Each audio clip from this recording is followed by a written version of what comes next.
안녕하세요. 저는 위닥트 자문의 사공정규입니다.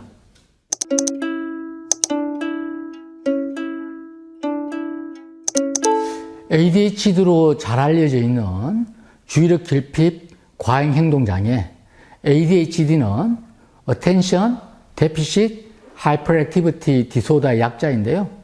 주의력 결핍 과잉 행동장애가 글자가 길고 이미 ADHD로 잘 알려져 있기 때문에 제가 앞으로 ADHD로 표현하도록 하겠습니다.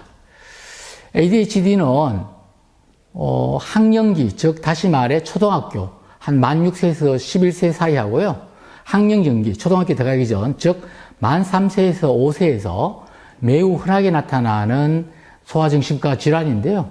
만 3세에서 5세 사이에는 원래 그 주도성이 주된 정신발달의 과합인 시기이기 때문에 일반적으로 초등학교 입학하기 전까지는 ADHD를 잘 진단 내리지 않는 경향이 있습니다. 오늘날 수많은 아동, 청소년, 성인들이 ADHD를 앓고 있는 것으로 알려져 있고요. 특히 초등학교를 다니는 아동의 약 4에서 12%가 ADHD에 해당된다고 합니다. 초등학교 한 학급을 한 30명이라고 본다면요. 한 학급당 1명, 많게는 서너 명이 ADHD인 것이죠. 매우 흔한 편이라고 할 수 있겠습니다. ADHD의 어떤 3대 핵심 증상이 있는데요. 제가 한번 살펴볼게요. 첫 번째는 지속적인 주의력 결핍이 있어요. 그러니까 학습에서 지속적인 주의력을 유지하지 못하는 거죠. 주의력이 쉽게 이게 분산되는 거죠. 또 멍하게 딴 생각을 하는 경우도 많고요.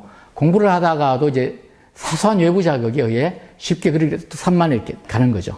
그리고 주어진 과제를 제대로 마무리를 이제 하지 못하는 경우가 많고요. 따라서 이제 지능은 나쁘지 않은데 학업 수행에 어려움을 보이는 경우가 많습니다. 두 번째로는 이제 과잉 행동이 있는데요.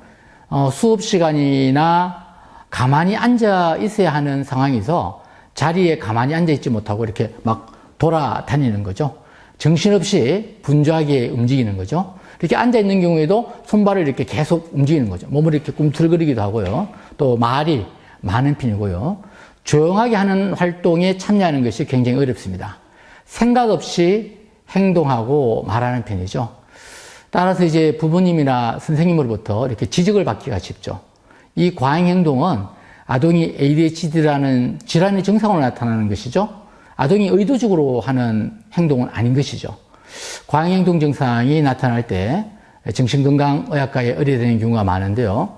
하여튼 계속 지적과 꾸중을 받기 때문에 아이의 자존감은 더없이 낮아지게 되고요. 또래 친구들로부터도 이제 따돌림을 이제 당하기가 쉽죠. 그러니까 또래 관계가 원만하지 않게 되는 거죠. 아이는 우울장애와 불안장애가 동반될 확률이 높아지는 거죠. 세 번째로는 이제 충동성인데요. 다른 사람을 방해하거나 이제 불쑥 끼어들고요. 또 참고 기다리는 것이 어렵고요. 이러한 충동성은 이제 과잉 행동에서처럼 부모님이나 선생님으로부터 반복해서 이제 지적을 받아서 아이의 자존감은 더없이 낮아지고 또한 친구들로부터도 이제 따돌림을 이제 받게 되잖아요. 그래서 또래 관계가 원만하지 않게 되고요. 이러한 충동성은 이제 지연된 만족감에 실패합니다. 그러니까 만족감을 지연시키지 못하기 때문에 공부 등은 하기 싫어하고요. 즉각적인 만족감이 주어지는 게임 중독에 빠지기 쉬운 요인이 됩니다. 그리고 청소년기에는 규칙을 어기고 타인의 권리를 침해하는 품행장애로 또 성인이 되면 반사회적 인격장애로 발전하기가 쉽습니다. 한마디로 말씀드리면 ADHD는 주의력 조절 능력의 기능 저하입니다. ADHD는 행동 조절 능력의 기능 저하입니다. ADHD는 충동 조절 능력의 기능 저하입니다.